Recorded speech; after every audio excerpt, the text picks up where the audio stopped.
Boker Tov, Moadim les Simcha. Il est 8h, c'est l'heure du premier journal d'information ce matin sur Studio Kalita et non pas relayé sur les ondes des radios juives puisque aujourd'hui c'est le deuxième jour de fête, donc de fête de Sukkot en Chutz Laaretz en diaspora. Plusieurs dizaines de milliers de personnes ont manifesté hier soir contre Binyamin Netanyahou dans plus de 300 points différents à travers le pays. Selon les organisateurs de cette protestation, en particulier le mouvement des drapeaux noirs, ils auraient même été au total près de 100 000. Ces manifestations étaient les premières après l'entrée en vigueur des règles de restriction imposées aux manifestations et en particulier la manifestation devant la rue Balfour dans le cadre du reconfinement. Il faut bien avouer que même si l'ensemble des manifestants portaient un masque, les règles de distanciation sociale sont loin d'avoir été toujours respectées lors de cette protestation d'envergure nationale qui a incontestablement pris de l'ampleur et la règle des capsules de 20 manifestants qui fait partie des règles donc de restriction n'a été respectée que très partiellement pour ne pas dire pas du tout. La manifestation la plus importante et la plus violente s'est déroulée à Tel Aviv devant le théâtre Habima. Elle a dégénéré lorsque les manifestants ont voulu se déplacer dans d'autres sites, dans d'autres artères principales donc de la grande métropole. Les forces de police étaient massivement déployées sur place. Plusieurs affrontements entre manifestants et forces de l'ordre ont été recensés, en particulier à partir de 11h minuit donc dans les rues du centre de Tel Aviv. Une quarantaine de manifestants au total auraient été interpellés par les policiers qui ont dressé des dizaines, voire même plus de contraventions aux manifestants. Plusieurs manifestants ont été légèrement blessés. Une policière également a été légèrement touchée.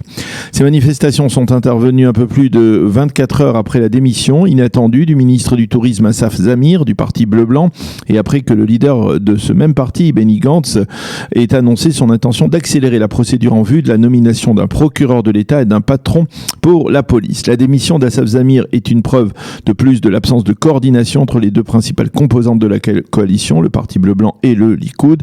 Après avoir annoncé sa démission, Zamir a expliqué qu'il pensait que le gouvernement ne pouvait remplir sa mission tant que Binyamin Netanyahou continuera à être à sa tête. Pour certains des responsables du Likoud, le démantèlement du gouvernement d'union nationale n'est désormais plus qu'une question de temps.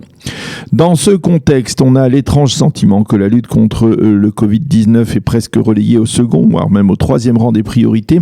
Selon les données fournies hier soir, on a recensé plus de 5000 nouveaux cas de Covid-19 en 24 heures en cette fin de semaine, ainsi que 46 décès supplémentaires, ce qui porte à 1679 le nombre de décès depuis le début de l'épidémie. 839 malades sont dans un état grave, 224 sont sous assistance respiratoire. Le cabinet restreint pour la lutte contre le Covid-19 doit se réunir demain pour une réunion déterminante. Le Premier ministre voudrait durcir le confinement qui, de l'avis des experts, n'est pas suffisamment respecté par la population, mais le parti Bleu-Blanc, lui, n'a pas l'intention de se plier à une telle décision. L'annonce vendredi de la contamination du Rav Chaim Kanievski a provoqué une onde de choc dans la rue orthodoxe à Bnei Brak et à Jérusalem en particulier. Le Rav, qui a 92 ans, aurait été contaminé par l'un des membres de sa famille, mais il se porterait bien et poursuivrait son étude de la Torah.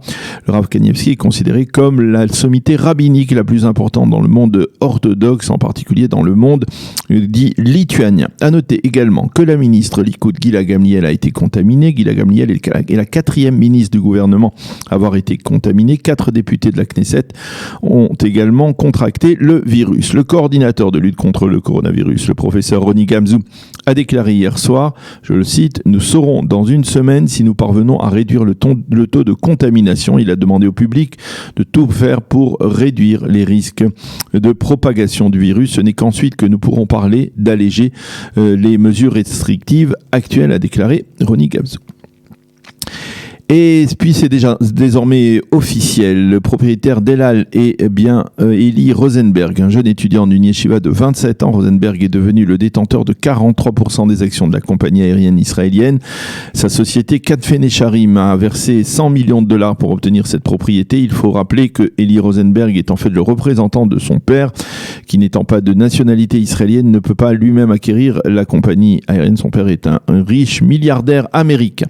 La compagnie Katfe Khanfé Necharim a exprimé dans un communiqué son souhait de développer l'activité d'El Al et avec le concours de tous les employés de le replacer, je le cite, sur la piste de décollage. Selon cette société, donc Khanfé Necharim, El Al devrait inaugurer prochainement une liaison aérienne vers les Émirats. La météo pour terminer, temps plus doux sur l'ensemble du pays. Il fera aujourd'hui 26 degrés à Jérusalem, 28 à Tel Aviv et 33 degrés à Eilat. C'est la fin de ce premier journal d'information.